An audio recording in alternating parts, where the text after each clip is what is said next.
So welcome everyone to the second annual Tennent lecture. I'm Ryan Danker. I am the director of the John Wesley Institute here in Washington, D.C., and we're excited to have all of you here in person and online. Timothy Tennent is not only one of the most widely known figures in the Wesleyan world, but an internationally recognized expert on missiology and world Christianity.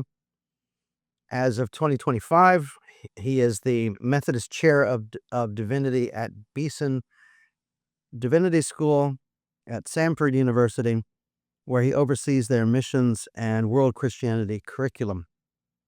Before going to Beeson, Tim served from 2009 to 2024 as the president of Asbury Theological Seminary. It's very widely known. It is the largest Wesleyan seminary in the world and one of the top 10 largest seminaries in the United States. Prior to Asbury, he taught for over a decade at Gordon Conwell Theological Seminary in Massachusetts.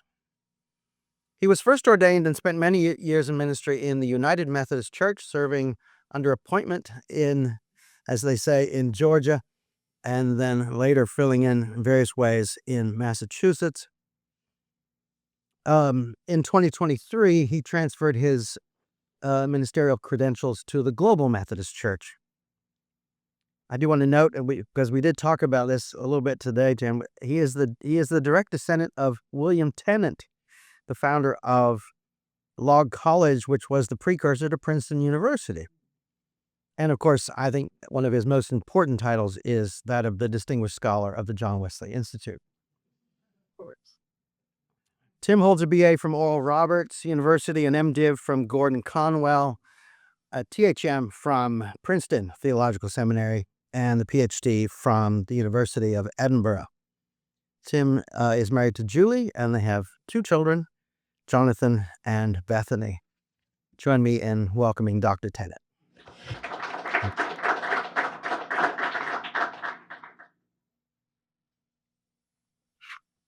Thank you so much, Dr. Danker, and thank you for the opportunity to be here.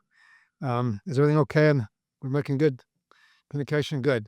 Good to see you. It's a really an honor to be part of this institute and to be able to give this lecture every year. And I thought this year, given the context of the war, it might be helpful to have this particular topic I'm calling Longing for the Lost Caliphate, the religious context of the current conflict with Iran. So this will be a hopefully timely topic.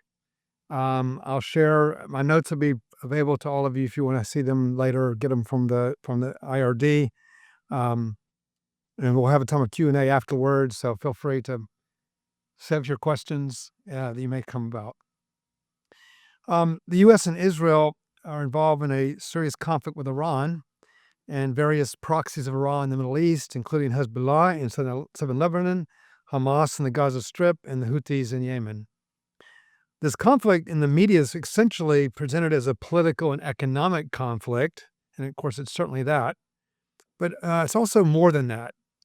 Many Iranians and many Muslims in the world see this as a religious conflict. We often don't realize this in the West, but the official name of the Houthis is the Ansar Allah, which means supporters or helpers of Allah. Hezbollah means the party of God. The term Hamas, which we hear all the time, is an acronym for the phrase Haraka al-Mukawana al-Islamiyah, which means the Islamic resistance movement. So these are really religiously defined movements that are involved in military conflicts. So I thought I would use this talk tonight to talk about the religious context of the current conflict in Iran. Before we really get into that particular thing, let me just say in a general way that one of the facts about the emergence of infant Christianity in its early days is that we emerged in the living context of competing faiths, cults, and philosophical inquiries. It's only in the later post-Reformation Europe context of Christianity that we lost that context mostly. And so Christianity has become dominant with the full force of civil authority. We increasingly realized that we weren't able to really talk well across the boundaries with other religious movements. To be sure, we struggled with inter-religious dialogue among ourselves, our own conflicts between the magisterial reformers like Lutheran, Reformed, Anglican, and the more perceived heresies of the dissenting traditions like Anabaptist or Moravian. All that's part of our history. However, in the last century, we slowly became aware of that Christianity does not exist in a religious vacuum, and the Western Christian movement has been slowly moving to much more awareness of the Christian context with non-Christian faiths. So my thesis tonight, if I can just put it on there, is that because an authentic encounter between Christianity and the non-Christian religions is an essential feature of our global witness, because we're called to witness to the whole world, it is vital that we reflect on the neglected religious dimension of the current conflict in Iran. Now, exactly when this really began to dawn on us, I think it's important to recognize that if you go back before the Reformation, there are many, many examples where Christianity was very involved in, and I'll give you a few snapshots, in other religious contexts. For example, Thomas Aquinas, we all know about his Summa Theologica, but not so much his Summa Contra Gentiles, a lot of a 5-volume work which explores relationship between Christianity and mostly Islam. Aquinas writes because Muslims were still a large part of the population of Spain at that time, and it was in the 16th century. Luther is the one that translated the Quran into German. It's the first translation of the Quran into a Western language was by Martin Luther. He made frequent references to Islam in his table talk. In the 18th century, Jonathan Edwards developed a lot the concept of religious disposition, and he was extremely fascinated with the Christian interaction with non-Christian religions. Despite all of this, it must be said that Aquinas, Luther, Edwards, and so forth really did not have a lot. In fact, you might say there's a stunning lack of knowledge of the particular actual teachings of Muslims or Hindus or Buddhists, etc. I've already noted it wasn't until the 16th century that even the basic text of Islam was available in a modern Western language. It was a full century before Robert de Nobile, who made that, he was the first Roman Catholic to arrive in India, or first scholar to arrive. He was the first person to learn Sanskrit, and he arrived in 1605. Think about that. So the great bulk of the sacred texts of Buddhism and Hinduism did not become fully available until the late 19th and early 20th centuries. I particularly want to note the work of Max Muller, Sacred Books of the East. These were published over a 20-year period where that was the first time where the actual primary source writings of non-Christian religions was available to the English-speaking world.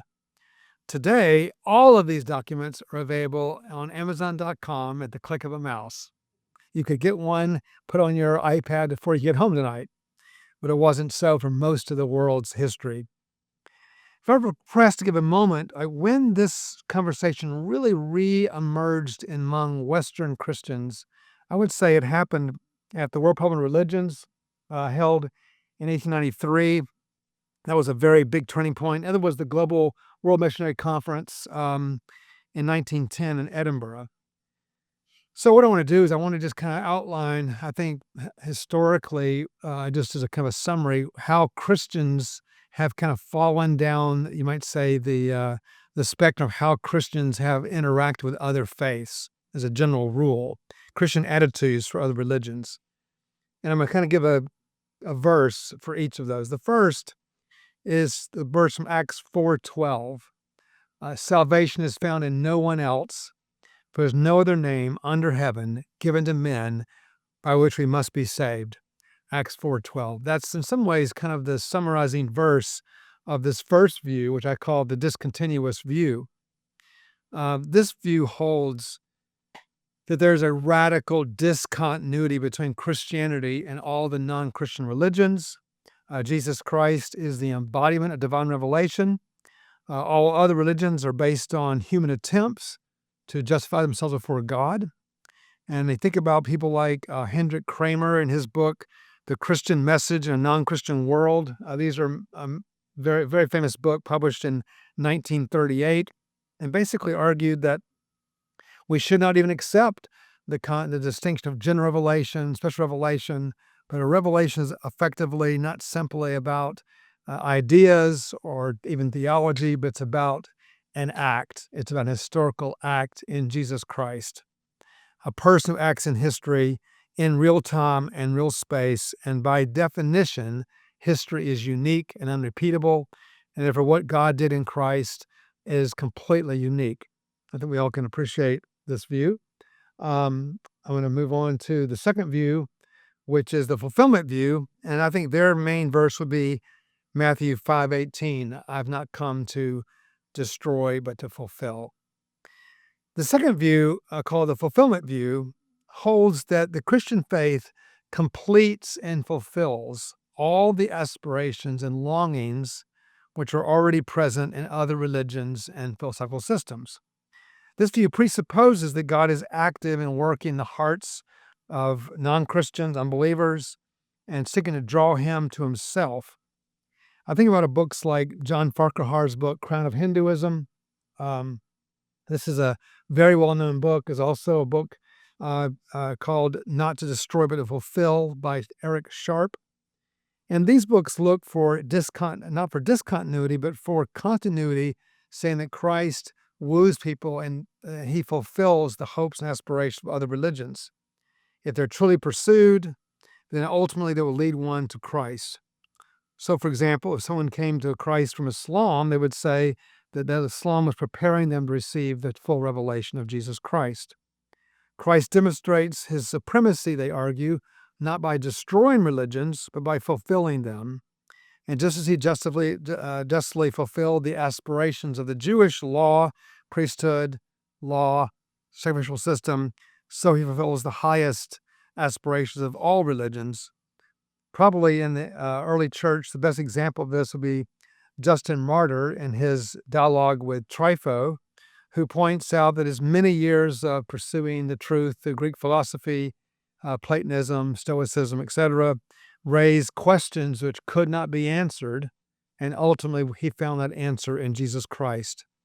He also argued for what's called the Logos Spermatikos, the seed of the word, which was present, he claims, in all religions, and that can be ultimately brought forward to Christ. The third position, I can't really find a New Testament example of it, but Isaiah 1:18, come, let us reason together, might be their best verse. This view is known as the dialogic view, sometimes called the pluralistic view.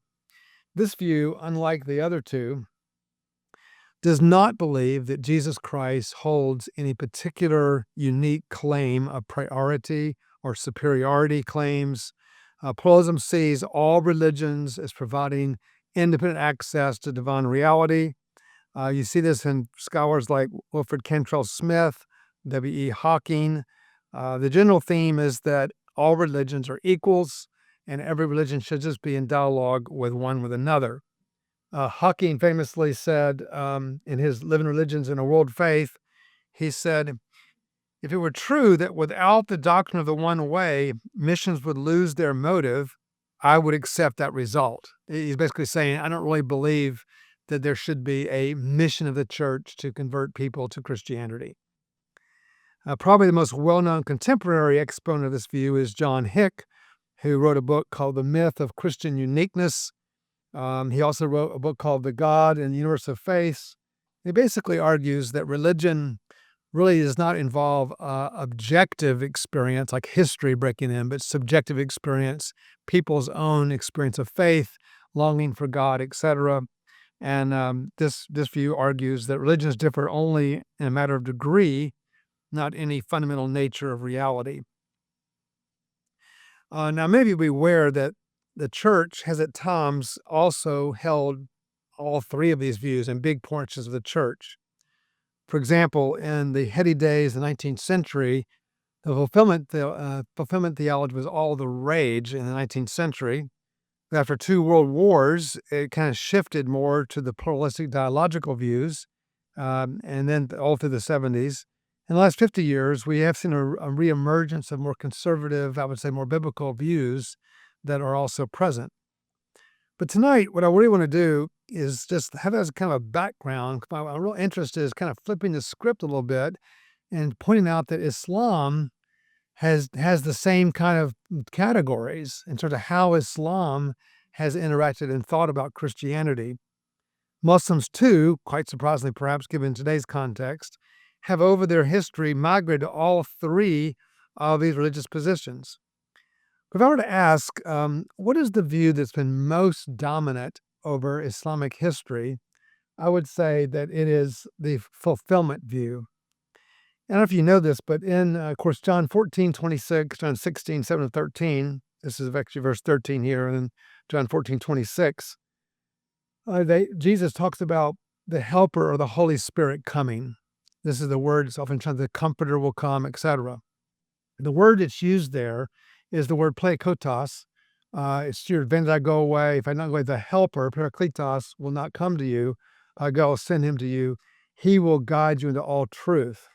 There's a very famous passage in John's Gospel where Jesus is predicting the coming of the Holy Spirit after his ascension. He's telling us that it's to our advantage he goes away.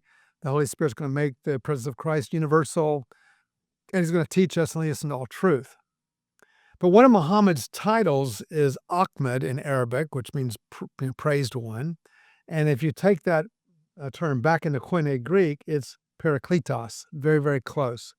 So one of the Muslim faults, I'll say, but one of the Muslim strong claims is that when Jesus was predicting that another would come after him, a parakletos, a helper to, quote, lead you into all truth, they believe that Jesus was sending or predicting the coming of Muhammad as the final prophet to fulfill all righteousness, and therefore they view both the Torah of the Jews and the Gospels ultimately all pointing to Christ. I give you many other examples from the Quran, but you get the idea. So Islam was seen as the fulfillment or climax of all previous revelations, all culminating in Muhammad. If you go back to the 13th century, you'll find, for example, very, very peaceful dialogue between St. Francis of Assisi and the Sultan of Egypt that are very famous. That would be one of the dialogical moments in Islamic history. They've had it all. But today we live in what I call a post-1924 world. Now, we'll have to look later tonight what we mean by post-1924 world, but that's 102 years ago. Something happened in Islam which has completely changed kind of where Islam is in their history. And so we now live in a time where Islam has been, as we know from looking at the news, has been deeply migrating to a much more confrontational view, and that's affecting a lot of politics today. So we're going to kind of go through that story here in a little bit. So Islam, just to refresh your memory, emerged in the 7th century. Muhammad's born in the late 6th, but eventually his first, quote, revelations in 610 AD. Became a dominant global force in the year 632, which is the year of Muhammad's death. Now, if you look at the period from 632 to 732, okay, 732 is the year that Charles Martel defeated the Muslim armies in Poitiers in France. This is the Battle of Tours. So that 100-year period, which the Muslims call the glorious 100 years, is a dramatic expansion of Islam in the world. I have some things to show you here from pictures. This is actually the beginning of Islam's spread very quickly after Muhammad's death. So you have Islam spreading across North Africa. Just please remember, now today we associate North Africa so decidedly Islamic, but this was the heartland of Christianity. There were 50 Christian bishops in North Africa at that time. This is where, Augustine and Ambrose, and I mean, there's just so many amazing church leaders from North Africa, right?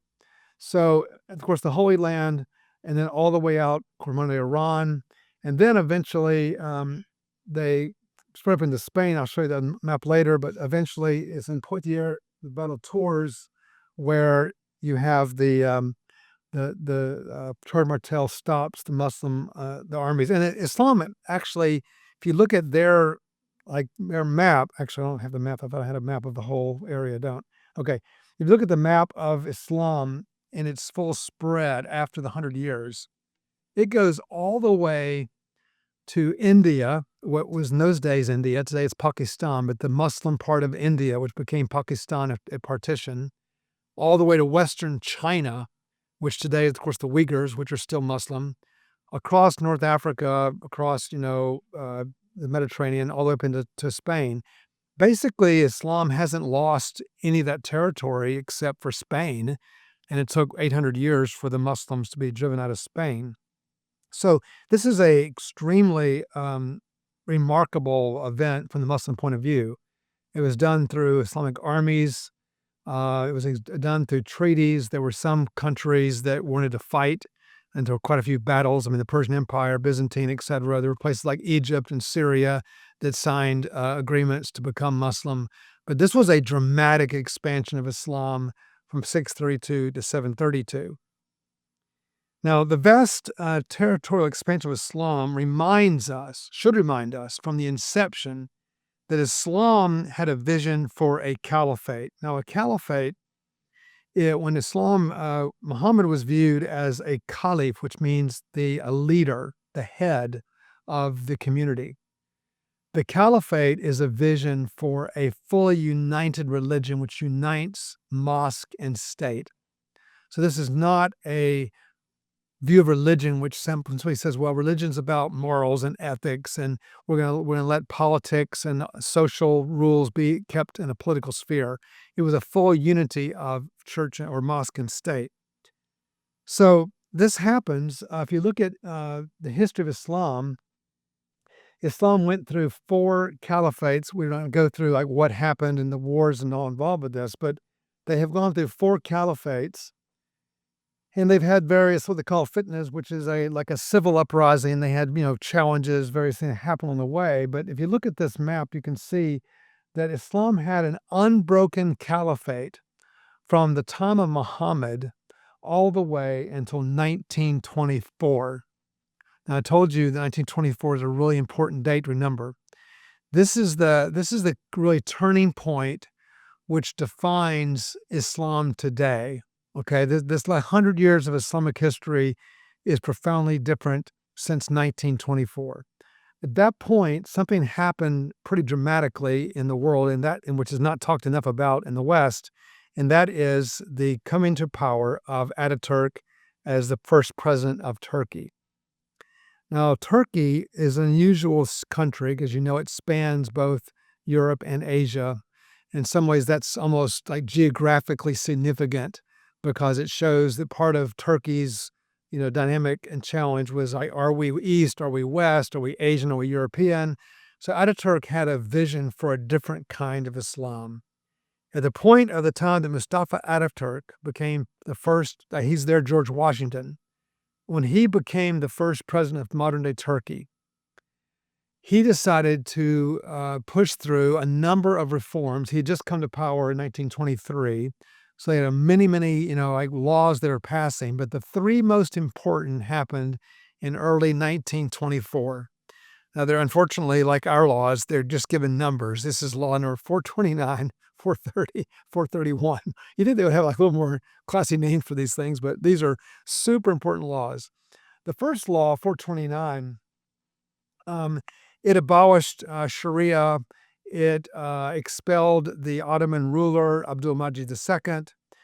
430 united all of their education as one educational unit that was basically saying that Muslims, Christians, Jews, whatever, would have the same educational system like we have in the U.S.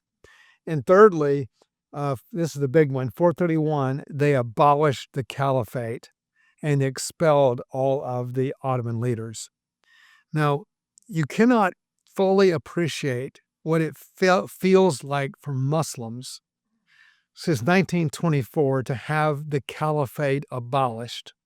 This is the point you must understand tonight.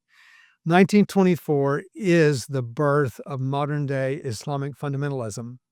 And we often think about, it's when they, plowed in the World Trade Tower. No.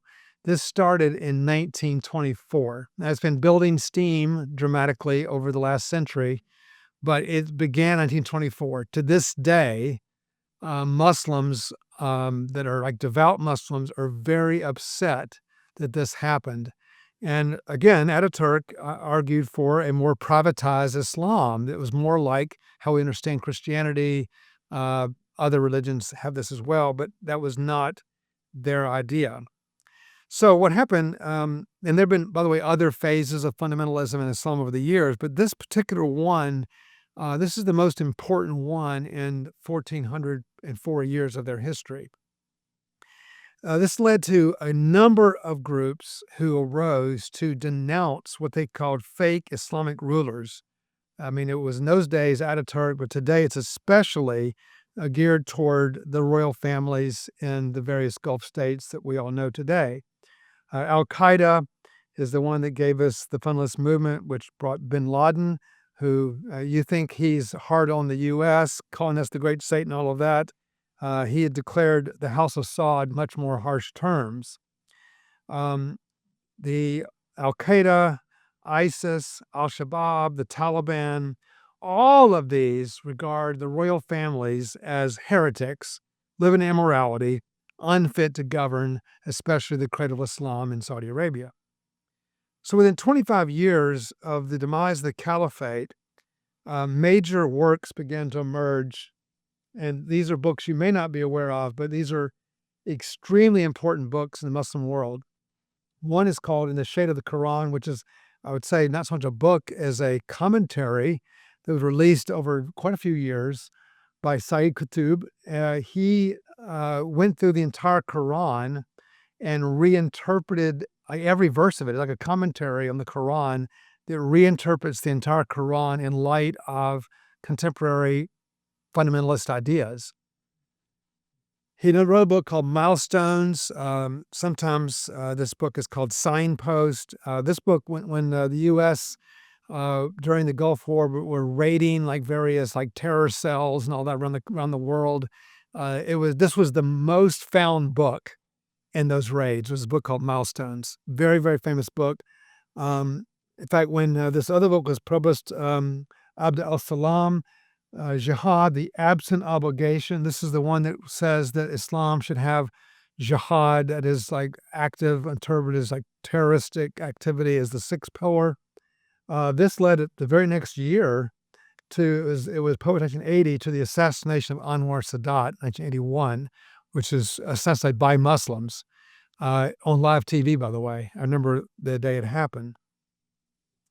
Many scholars of Islam actually call the current version of Islam Qutubism, which is after Sayyid Qutb, or Islamism, because of these books, Jihad, the Absent Obligation, Call for Global Islamic Resistance, Recalling the Caliphate by Sayyid in 2014, and the one that inspired my title for tonight, Longing for the Lost Caliphate by Mona Hassan in 2016. Very, very important books. So returning to our initial categories, the royal families in the Middle East, this would include the House of Saud in Saudi Arabia. We hear a lot about in the news. House of Khalifa in Bahrain. House of Thani in Qatar. The House of Saba in Kuwait. The House of Busaid in Oman.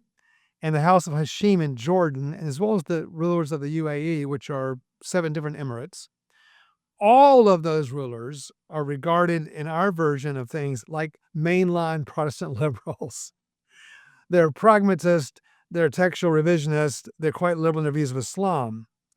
Now, by the way, in the entire Muslim world right now, the only country in the Muslim world, in the Middle East, that has a clerical ruler is Iran, which of course we know if they have it today is a matter of dispute. We'll come back to that in a minute, but they're all political leaders. They may have very strict Islam in their country, including Saudi Arabia, but this is not something that is part of the life of the actual typical royal family. Otherwise, they wouldn't be permitting U.S. bases on their soil, for example. These things cause a great ire. I mean, if you ever heard of the so-called Ladenese epistles. These are the writings of bin Laden prior to the World Trade Towers. A lot of ink is spilled on denouncing the royal family in Saudi Arabia, and particularly upset that U.S. bases are present in Saudi Arabia. This is an ongoing concern for the fundamentalists. So what's happened is, since this is the situation, the Sunnis look out onto the Muslim world, and they believe they basically have corrupt leadership. Now, the fundamentalists want to see that overthrown. That was part of what we've seen in the original Gulf War. The Iraq War, though, made it clear that the Sunni world is far too diverse and divided to be able to reconstitute a Sunni caliphate along the lines of what people like bin Laden hoped for. And we'll see this in a minute in the map. The Sunni world is way too big, stretching across, Africa and across all the way to Indonesia, India. It is a huge world. The Shiite world, in contrast, and we'll say more about Sunni and Shia in a minute, but the Shia world is much smaller. Basically, it's Iran, it's Azerbaijan, a portion of Iraq, and it's really about it. I mean, that's the Shia world. It's much easier, if you're a Shiite, to reconstitute a caliphate. So when the Shah of Iran was overthrown, Pahlavi, this was the longest standing hereditary dynasty in the world at that time, was overthrown in 1979. This is when the Ayatollah Khomeini first came to power, the first one, 1979. That was the birth of the Shia desire to recreate a Shia caliphate. This was the response to 1924. It took them to 1979 to actually overthrow one of their political leaders, in this case the Shah, and constitute a clerical regime, which is what's currently the situation in Iran today. Now, before we talk about the rise of Ayatollah Khomeini more in the Shia Caliphate, let me just remind you of a few things. I mentioned the Hezbollah in southern Lebanon, Hamas in the Gaza Strip, and the Houthis in Yemen. Now, when you hear the names Hezbollah, Hamas, and Houthis, which of those three is not like the others? That's my quiz question for tonight. Well, you don't get this on CNN or Fox. The Hezbollah and Houthis are Shia groups. These are Shia proxies. The real surprise is Hamas. Hamas is a Sunni group. It may surprise you, but traditionally, the Sunnis have always hated Israel. I mean, that's pretty standard, especially since the 40s. The Shiites have not particularly had that with Israel, traditionally, over their history. So in fact, there's a point in the Quran where Muhammad goes on what's called a night journey. He goes all the way to Jerusalem. This is like a vision that Muhammad had. He goes to Jerusalem. He's transported there. He's go up into heaven. He gets certain revelations. He comes back down and comes back to Mecca on one night. That's a Sunni belief. The Shia doesn't believe it happened that way. He didn't go to Jerusalem. So the Sunnis have a kind of fixation on Jerusalem the Shia didn't have. But in 79, when the Ayatollah came to power in Iraq and in Iran, they realized the usefulness of having Israel as a common enemy among the whole Muslim world. At that point, I'm picking up the fundamentalists now. The fundamentalists are, I would say, virtually united in their opposition to Israel. And that's part of the fuels the challenge that we face today. Let me say a little bit about, and so I think the Hamas thing, the political, providing arms to Hamas would normally not happen in the Muslim world. A Shia group does not make alliances with a Sunni group. We'll see why in a minute more. But this shows you kind of the pragmatism that's happening in the Muslim world in terms of the fundamentalist agenda. They want to destabilize the Muslim world and, of course, the West, in order to do in other countries what they did in Iran. Now, let me just clarify about, because we have different backgrounds here, the Sunni and Shia and where that is and how that happened. So, by the way, this is my kind of rough definition of Islamic fundamentalism, I'm referring to this as kind of a broad movement which is seeking to recapture the original message of Islam and reinstitute the caliphate. This is also very important to bin Laden in his writings before 9/11. They're challenging a lot of mainstream Islamic interpretations of the Quran and the Sharia tradition, and they have a particular interpretation which is recast as recovering the truest essence of Islamic life and thought. Okay, so if you go back in history, I want to clarify how we got Sunni and Shia, where this comes from. So we talked earlier when Muhammad died, there's this caliphate that emerges, and these are the first four like caliphs of Islam. This is called the four rightly guided caliphs. This is when Islam is united. This is like in the Old Testament, the Saul, David, and Solomon. Before you have the North and South Kingdom interrupt. This is that kind of thing. So they have a united kingdom up to that point. At this point, there's a civil unrest in Islam that essentially fights over two things. The first thing is who is eligible to succeed Muhammad? Who can be chosen for that? The Sunnis believe, and they have hadith or traditions that support this, that say Muhammad said anybody could be the next caliph, if they're qualified, if they're, can lead armies and they can unite the community, presumably anybody could lead the Muslim community. This is a vision for a huge kind of global community, and the Sunnis to this day strongly believe that. The Shiites say, no, no, no, this person must be a blood descendant of Muhammad. They must be blood descent of Muhammad. Okay, that's the first thing. But the reason they said that was because the second reason, the Sunnis understand that when Muhammad died, revelation was over. That's it. The Quran is completed. His first revelation happened, in 610. It goes to his death in 632.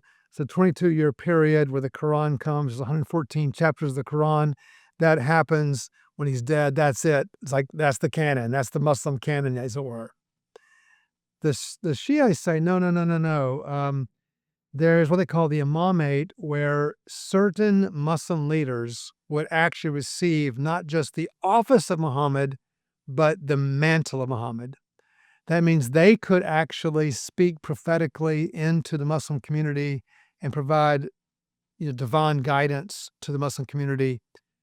Now, the Shias are divided, to be fair, between whether they're in the history of the whole world. Are there 5 of these people in history? Are there 7 in history? Are there 12 in history? The people that now govern Iran are called Twelvers. They're also called Imamites. And they're the group that believe that in the history of the world, there have been 12 of these exalted imam figures that provide divine guidance.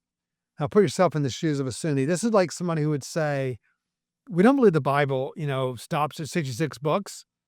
We believe that new things can be added. Well, we call that Mormonism, right? I mean, I'm saying this is how it feels to a Muslim Sunni when they say there can be these 12 figures that provide additional guidance, all right? That's a big, big challenge. So that's the first thing to kind of keep in mind. So what happened was, this is the first 4 caliphs. Well, once they got to this point, they had a big discussion about this, and they had their first civil uprising, and they made an agreement. And now this is like, from the Sunni point of view, when 2 Muslim groups get together and they have a fight about something and they finally reach a treaty, then this treaty is like, that's what we decided. So what happened was, they agreed if Muawiyah would be allowed to be the next caliph, which is what happened. But Muhammad had 2 grandsons by his wife Fatima. Okay, these are 2 really, this is the Prophet's grandsons. They're very important to Muslims. And so the point was that Hassan would be the next caliph. He's always saying, you know what, we get your point. let me serve first, and then once I'm finished, it'll pass over to you, and you've got your blood descendant. Is kind of the idea because none of these first three were. I mean, the second, the first one maybe a little bit, but they weren't a blood related to Muhammad quite in the way that Muhammad, it was all through marriage. So that was the agreement they made. Well, you can see, well, you can't see this now, but Muawi was a lot older than Hassan. So he realized at some point that, it could very well be that I could die before Hassan, it comes to power. So the belief is he was poisoned. So when he poisoned, this was a problem. He died. That was the agreement. And so they decided to make an agreement that his brother, Hussein, would be the next caliph. So they basically had a treaty they signed, which would agree to that. And so Hussein had a what do you call it, like a passage of peace to go where they were going to meet, discuss it, and do the final signature. So the whole thing had been set up, agreed to, everything is fine. So Hussein was promised safe passage. Now, don't just keep in mind, this is the prophet's only surviving grandson at this point.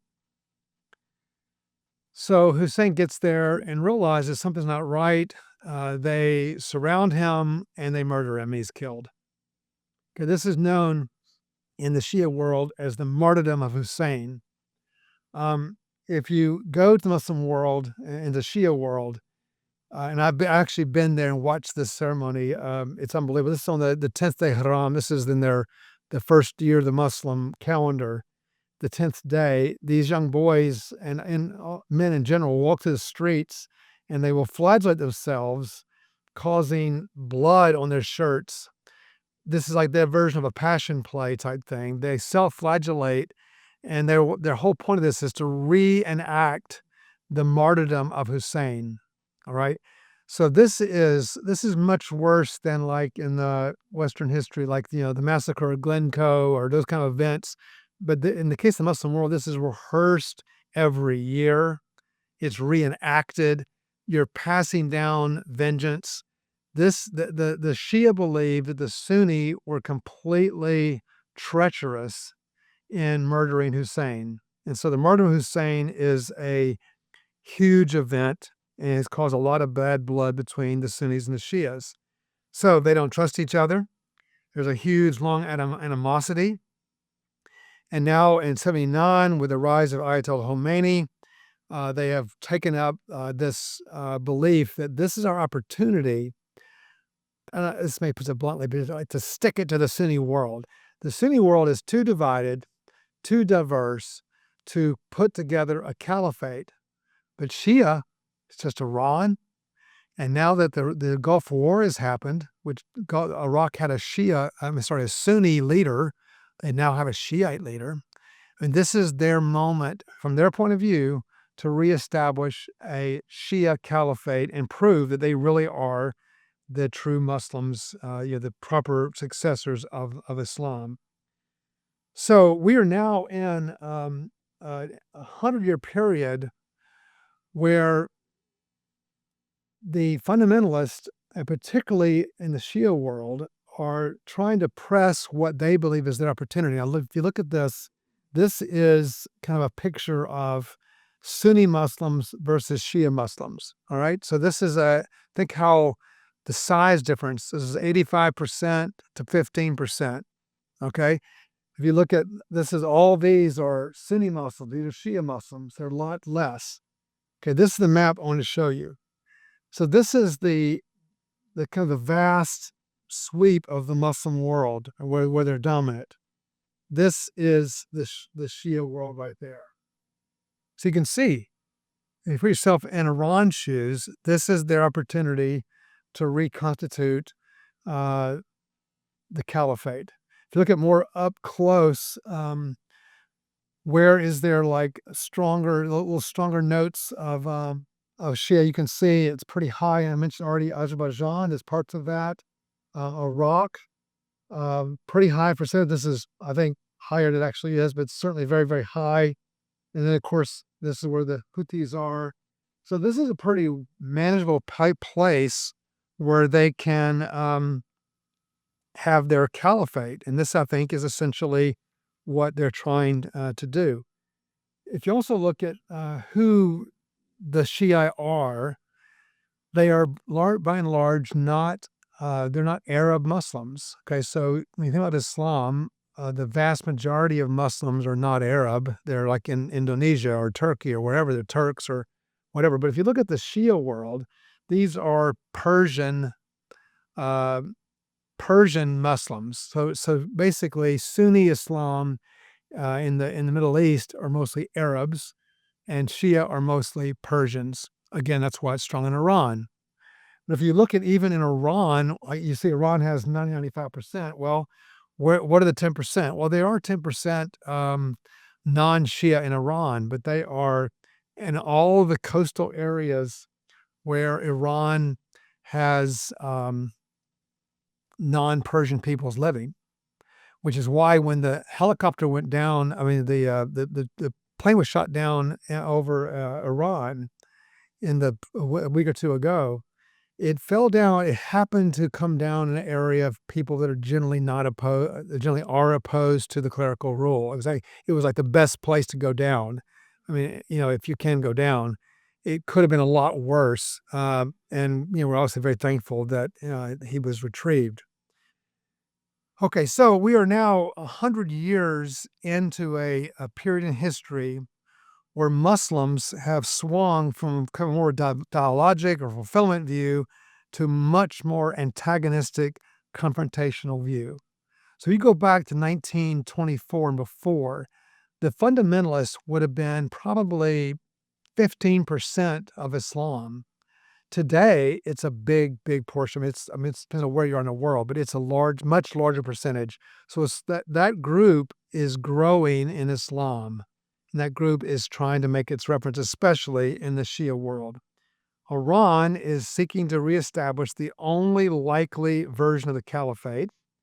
And many of the fundamentalists throughout the Sunni world as well believe that if they can put Israel and the U.S. to heel, and then they will have the freedom to overthrow these secular Islamic countries, their rulers. There's no doubt that people like King Saud, the King Fahd of Saudi Arabia, they're trying to walk this fine line. They want to be religiously Islamic. They want to make sure the conservatives are happy, but they definitely do not want a clerical rule in their countries because they'll be out of power. So they want to maintain this kind of dual connection, East and West. At this point, the Shia clerics are, as you know, very unpopular in their own country. They can't afford to give up power. Their only hope is to somehow hold out until this war is over or until Trump's presidency is over, whichever comes first.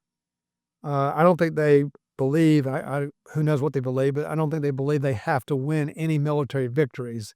They just have to stay in power, find a way to stay in power. I don't think they particularly care about the people's woes about this. They just want to stay in power. They have enough power militarily to quell their military to quell any internal uprising. And of course, whenever any country in the world is bombed, it has a way of it creates patriotism among people in general. So it'd be a long time before we not kind of how this plays out in the long run. So in conclusion, let me just say this. As Christians, we believe that the only hope for the world is Jesus Christ. We also know that the power of the gospel is found in that Jesus concentrated the entire world's evil and bore it on the cross of Calvary. Jesus bore the sin, suffering, and pain of the world, and this is good news for everyone, including the Muslims. But we must be vigilant that the Christian message not get co-opted for political ends only. We understand the importance of politics. I want the Strait of Hormuz open like everybody else. I'm glad that Iran will not have a nuclear weapon. I'm glad that Iran might be held back from supporting proxy groups that are destabilizing Israel. I'm happy for all of that. But I'm also concerned about the opening of Iranian hearts to Jesus Christ. What you may not know is there is a Christian revival happening in Iran. I just came back from Manila. I was a speaker for the Every Nation conference. They work in 84 countries. Over half of the countries they work in are closed countries. So I had meetings with the Chinese delegation, with the people from Bahrain, people from Iran. We had quite a few Iranians there, telling us what is happening in Iran right now with Christianity. It's remarkable. Many people believe that Iran has probably one of the fastest growing churches in the world right now, in terms of just numerical growth as a percentage of the population. And so it is remarkable. I think it's happened is because of the wars and the destabilization of the Muslim world, we have seen a dramatic rise in sorry, I'm going the wrong direction. In I'm going to come back to this real quick, but in Muslim immigration. So if you look at the number of, this is the Christian number, okay, a lot of Christians are now in diaspora in the world, which means they're being, like for example, the Philippines, their number one export is people. And so you look at the Filipinos around the world. I mean, a place like, let's take Saudi Arabia. We don't often realize this, but Saudi Arabia, we think about in our country, we have like 15% immigrants. In Saudi Arabia, it's over 90% are expats, probably 95% expats. So the average like Saudi, person that's actual Saudi, they're all millionaires. They're all the recipients of all the oil money. They're required to tithe in the Muslim. They don't call it tithe, but the zakat. They do not lift a finger. Assad would never fill a pothole in a street, would never build a building like this, would never repair an elevator, would never do anything like that. This is all done by expats brought into the country. So these countries in the Gulf are very sparsely populated with indigenous people that actually govern the country and live there. It's mostly people who do stuff are expats who live there. So there are millions of Christians who are doing childcare and menial jobs all over the Muslim world, even though it's against the law to convert someone, from those people groups to Christianity. But you also have a huge rise in Islamic immigration on the world. So Muslims are now coming into Europe, into North America, where they're in proximity with other Christians. I'll go back real quick to this slide. This is a little bit, this may help us tonight. I think we all know the history more recently, but just to give you a picture of this.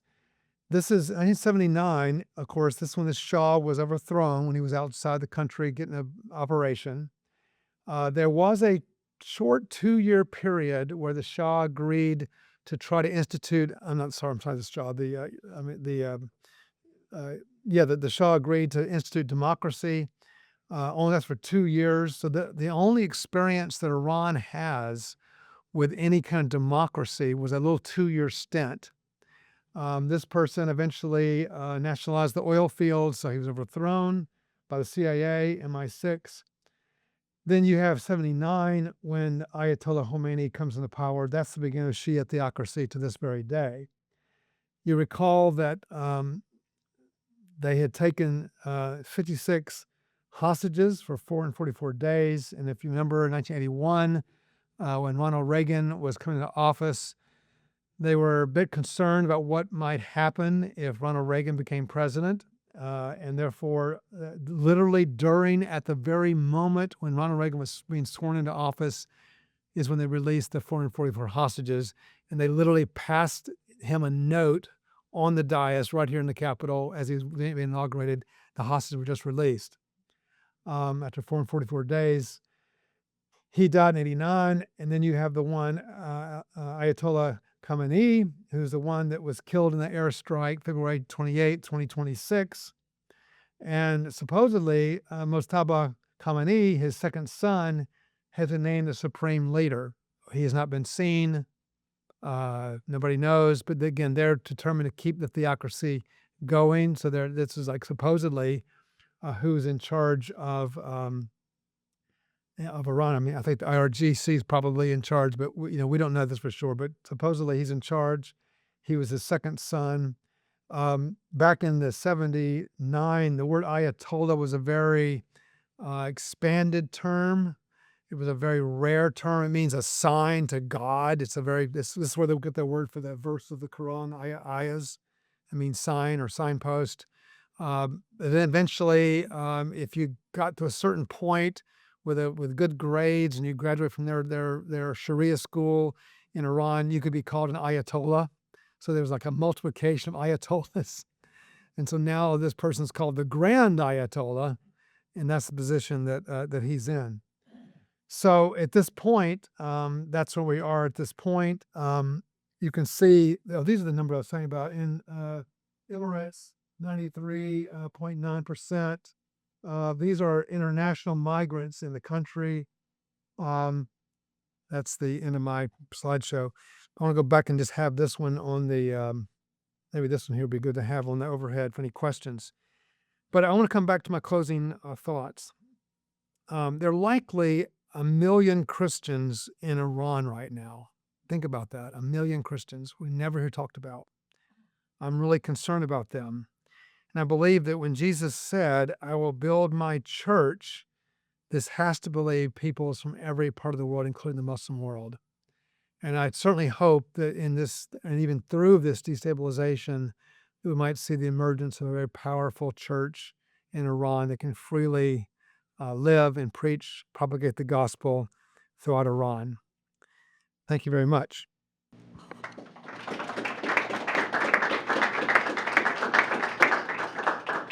So what we're going to do now is there's obviously maybe questions you may have about either Islam in general or about particularly this current crisis and what's happening with the war in Iran. Just to be clear, my thesis tonight, my goal was to help understand the religious dimension of this from the Muslim point of view. I remember one time we got a call from Condoleezza Rice. This was at Gordon Conwell during the Iraq War. And Condoleezza Rice contacted Gordon Conwell because the State Department at that time did not know where Sunni and Shia lived in the world. They had no demographics on that. And I worked at that time for a center which did have that kind of data, and we knew where Sunnis and Shia were down to the district level. And so we provide that information to the State Department. I think now they're much more aware of it. But I still think that the discourse today is mostly about politics and economics, which of course is very important, but it oftentimes ignores kind of what this looks like religiously from the Muslim perspective. Why would they, like, for example, why would they not negotiate in better faith, when they've been military defeated or whatever? It goes back into a lot of the way Muslims think about from their point of view, the loss of this caliphate would be catastrophic for Islamic fundamentalists. And right now, Iran is their greatest hope for that. Okay, let's open up for any questions or comments you may have. We've had a lot of things said tonight. We'll see what other good. How does the Muslim Brotherhood play in this role? Yeah, the Muslim Brotherhood also founded in Egypt. All of these early writers I mentioned earlier, like Qutb, these were people from Egypt.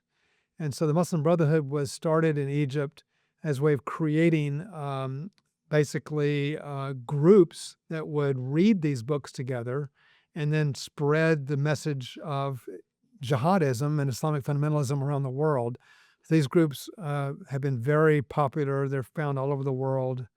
And so the Islamic Brotherhood is part of that, the network of how they network their message out to ordinary Muslims that are disenchanted, disillusioned, whatever. Because I think Saudi and a lot of the Arab countries, they banned the Muslim Brotherhood because of the influence that they had in the big world. So how does this play out into the future and the current situation happening in the Iran? Well, I think that the Muslim, you have to look at Islam goes, most Muslims are not in the Middle East, but if you look at the Middle East, the Arab countries, I think the hereditary families there, the royal families, are scared about the whole thing. They do not want. They want to be conservative Muslims to make people happy, but they don't want to get out of hand because it means their own overthrow. because these movements are in fact destabilizing for them too. And we never talk about that side of it. But if you're like the royal family in Saudi Arabia, you also feel the pressure of this because they want to play both sides of this. Yes. So it would appear in the current context that there is almost a state within the state in Iran, that you have the religious leadership with the Ayatollah and the religious leaders, and then you have a state leadership that in some ways is a front, it would appear. And then you have the army of Iran and you have the IGRC. And so how religiously motivated is the IGRC? Are they wed to the fundamentalism of the religious groups? Yeah, I mean, I think the answer is a little unknown, but I would think the general rule answer to that would be they're not as wed to it as the main clerical group, which is, I think, explains partly why Iran is sending double messages right now, because you have it's like every day, is the Strait of Hormuz open or is it closed? A lot of it depends on who's in charge. I think the lay military would like to see it opened. I think that the hardliners I do want to see any compromise at all. I mean, I think that's kind of comes down to that. It's hard to know for sure.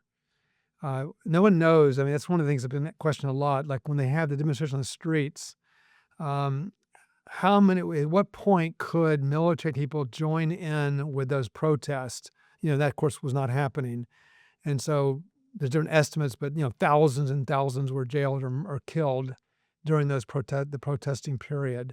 So, but once the war stops, like really stops, we'll finally see what the sentiment is. And at that point, we'll see what happens to the Revolutionary Army. Other questions? Yes. So you're suggesting that, or I'm understanding, that the Sunnis really are somewhat paralyzed in how they react to what's happening in Iran. So we wouldn't see them partnering with the United States, for example. And then there is within Iran the division, the unpopularity of the clerics. So is there a hope that there is a revolution that's sparked in Iran that then would be supported by the larger Sunni community? Like, what is going to happen between the Shia and Sunni relationship as a result of this war? Okay, so let's first go to the first point. The Sunni world, they are in alliance with the U.S. and much of them. I mean, we are using their bases. I think one of the things that's actually happened, a little surprising to people, is how when Iran began to shoot missiles into their neighbors, it caused a lot of surprise in the Western world. But it's not a surprise if you know the Sunni Shia division. And they kept saying, well, we're just hitting U.S. bases, but they weren't. They were hitting also some civilian targets. So there's definitely, there is actually Sunni U.S. alliance. I mean, I think that the Abrahamic Accords, and then earlier, of course, when Anwar Sadat made peace under Jimmy Carter with Egypt, I think those are viewed as disastrous things by the fundamentalists. And also the second point I want to make is that when you say Sunni, we're talking about right now a particular group within the Sunni, the fundamentalists within Sunni, not Sunni in general. I mean, a lot of Sunni in general are just secular people who just want to move on with their lives. But there are, as an element within that, I don't think the Sunnis at all want to see, I mean, even the Sunni fundamentalists do not want to see a Shia caliphate because they're a bunch of heretics in their point of view. So I think they would like to see their own caliphate, but the point is that would take overthrowing dozens of leaders in the world, and that's a big, tall order. Whereas the Shiite, it's much more doable for them because they're so much smaller. So I think that's the rub between Sunni and Shia, but you're not going to find a lot of collaboration between Sunni and Shia they like to portray like a big, they call it the Ummah, the great Ummah of Islam, the unbroken, seamless community, but it's not unbroken and seamless. There's a lot of division inside Islam, And even the word Sharia, I think, is mostly misunderstood in the West because Sharia, which means law, uh, there's not one Sharia. There's multiple Sharias. So there's four basic Sharia traditions that are followed in Muslim world, in the Sunni world. The Shia have their own world of it, but one is like quite liberal, and like if you're in a place like Indonesia, it's much more liberal than a place like Saudi Arabia. So the result is they don't even agree on what Islamic law is. And so, and I think the third thing I would say is that the other problem that Christians have in a kind of understanding of Islam is that we assume wrongly that all religions speak the same language of, like, theology is the native language of all religions. That is definitely not true. So we assume that religions are framed theologically. That's true for Christianity. It's true for Judaism, at least since the 13th century, but it's not true for Hinduism, which is a philosophical language. And Islam really is a forensic legal language. You should be a lawyer like you. Lawyers are the ones who understand. I have one of my students who was going to Saudi Arabia, and he's going to UAE, and he's an artist. Now, Sunni, they have a strong prohibition against certain forms of artwork, like painting pictures of people. They said it's a violation of the second commandment. So he wrote, his host, this Muslim family, said, I'm an artist, and here's some pictures. I mean, this is all paintings of buildings and stuff and fields. It wasn't paintings of people. Is this okay? Because I like to sell my art on the streets, whatever. And he said, let me consult with my lawyer and get back with you. That's a great insight into Islam. It's a legal tradition, not a theological tradition, the way we often think about it. And so that'll affect how whatever happens between Sunni and Shia in the Muslim world. Okay, others? I had a question, sort of related about Erdogan. Can you speak to what Erdogan's views are on a Sunni caliphate and his, I don't know, his reaction to what's happening in Iran? Yeah, I think that these political leaders, political leadership is basically unsupportive of caliphates because caliphates require clerical rule, and they're against clerical rule.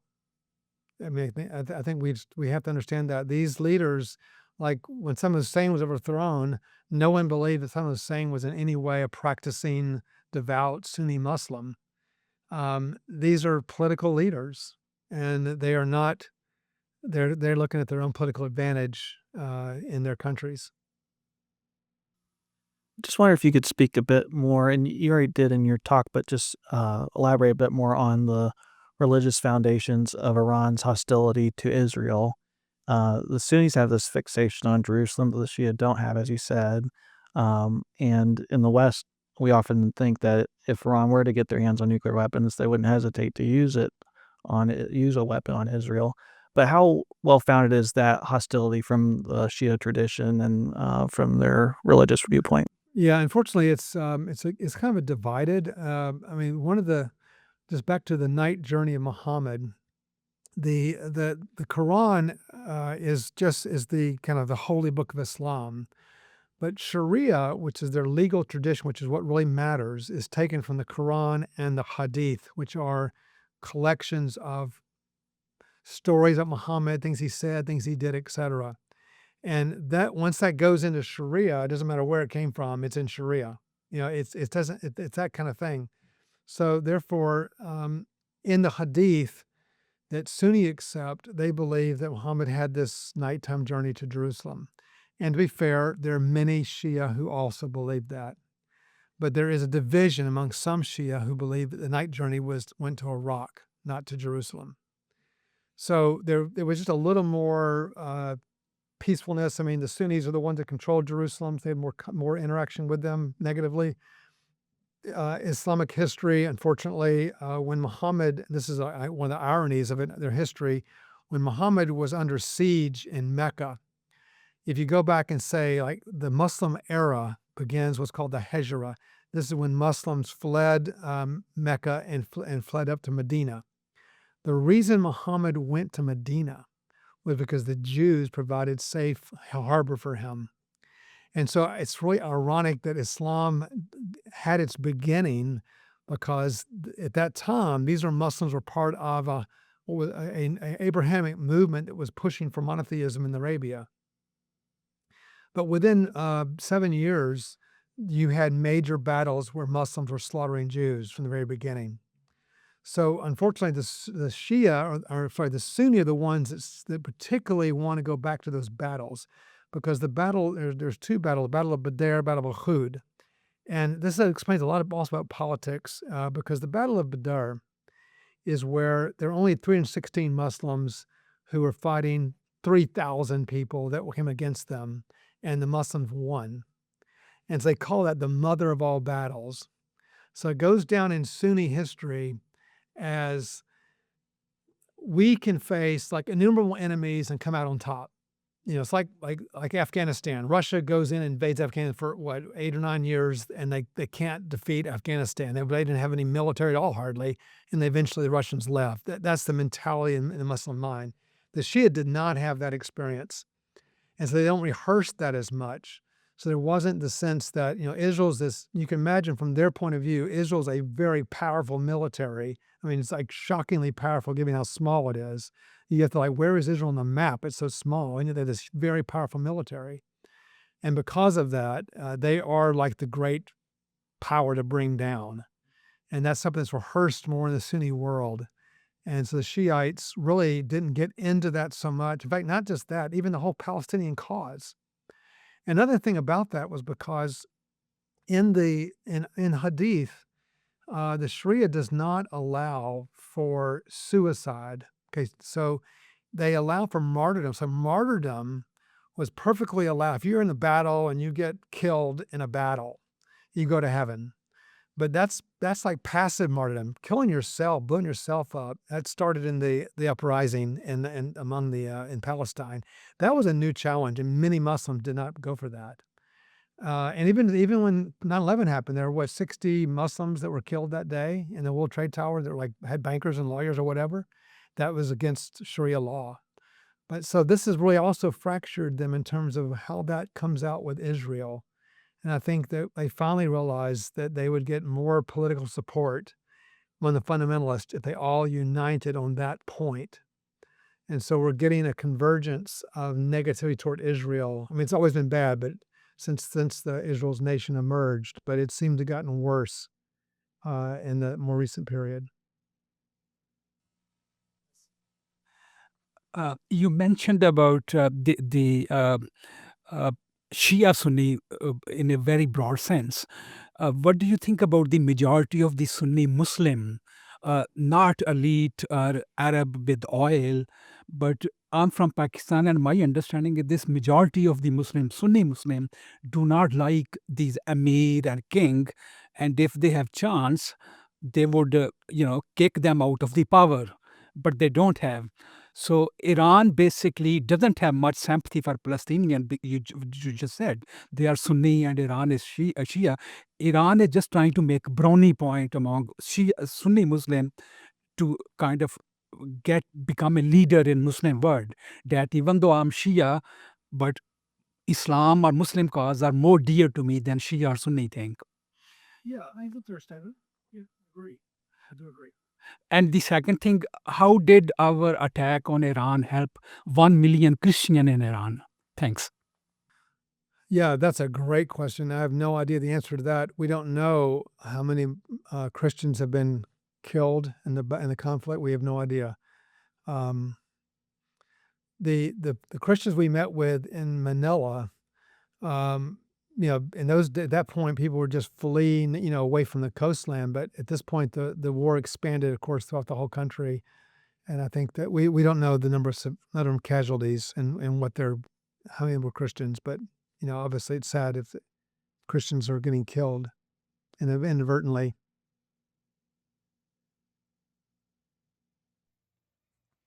You mentioned 1924 is crucial, and apparently you also included the Shia in that.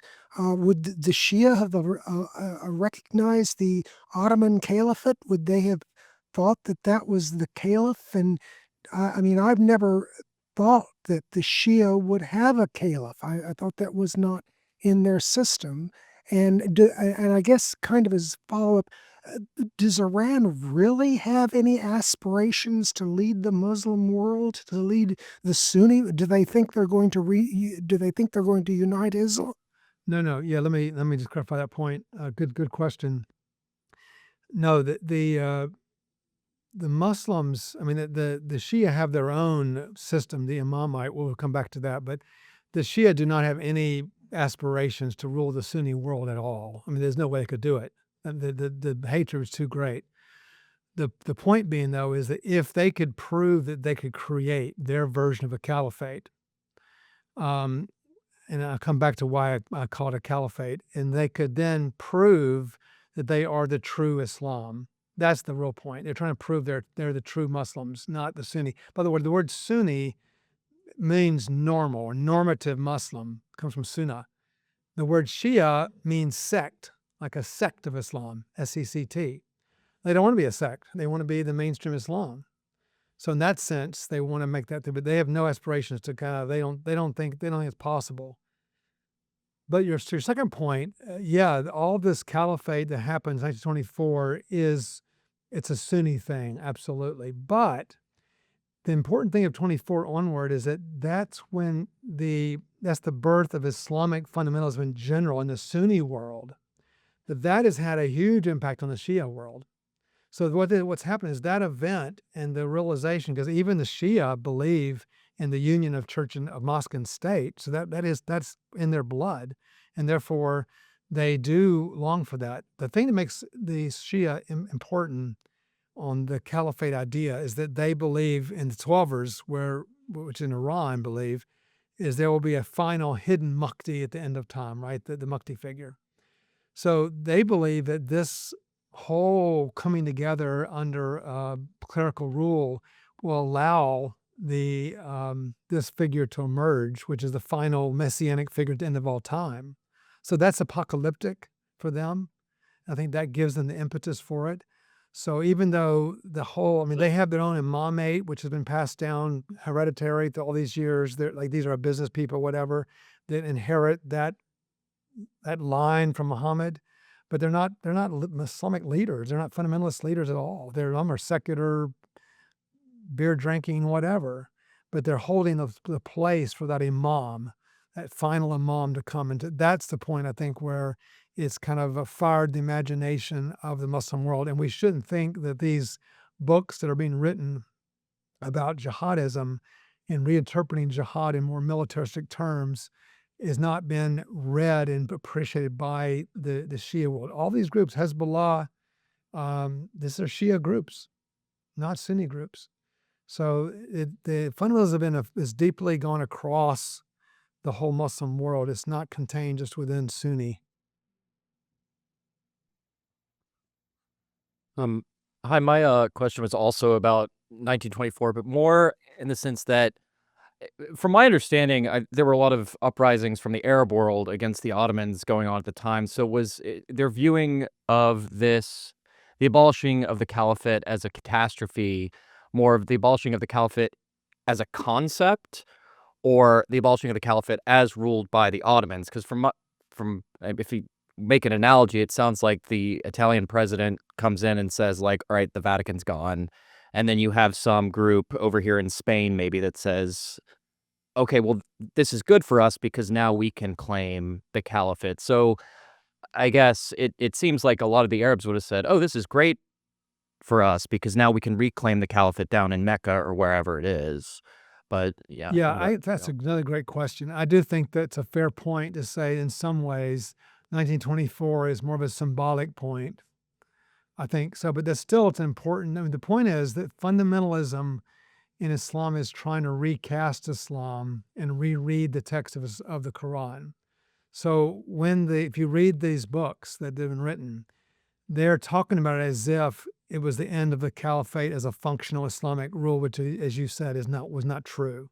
It was more of a. But the fact that it was legally abolished is like a point of contention. It'd be like the Roman Catholics deciding to abolish the papacy. That's how it feels to them.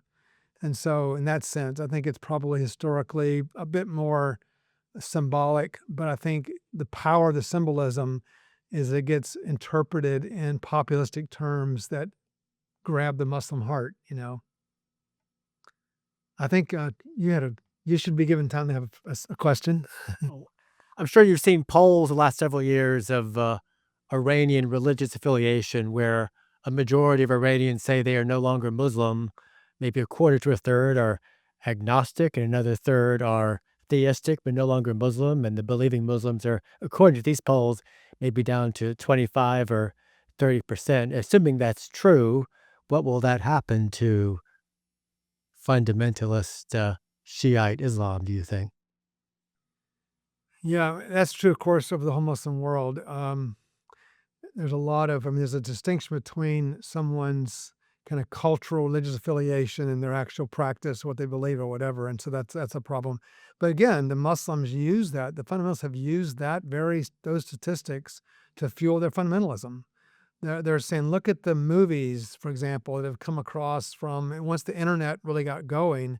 You had endless array of the worst kind of movies from the Western world that get dumped in the Muslim world, and they just viewed it as all corruptive.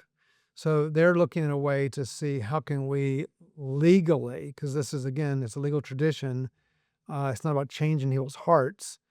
And therefore, because of that, they do rely upon a kind of legal vision for how they're going to rid the Muslim world of unbelief and of westernization and all of this. And so even that to them is just another example I should work even harder, because Iran, of course, has a very unique history, proud history of science and, I mean, math. I mean, this is the heart of the Muslim, brilliance that has been so amazing historically, that's now being so dismantled through this regime.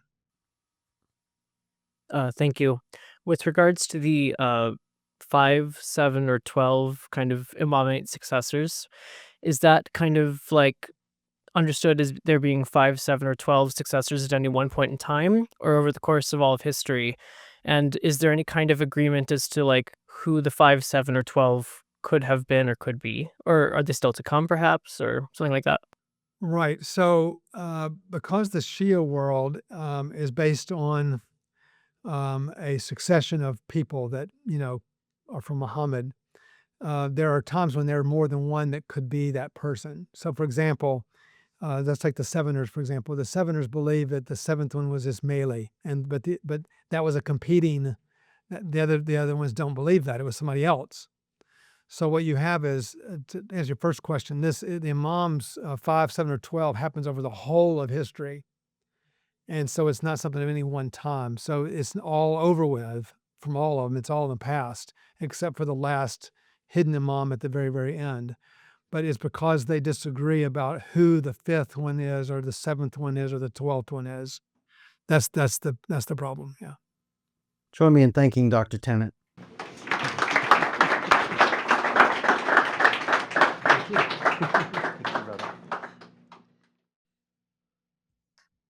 Not only a fascinating and historically rich presentation, but obviously a timely one, and of interest to many of us here in Washington and elsewhere. So thank you all who are here in person, and to the thousands online, I imagine, who will eventually see this. This will go up on the John Wesley Institute YouTube channel and be available to you then. And we hope to see you next year at the third annual Tennant Lecture.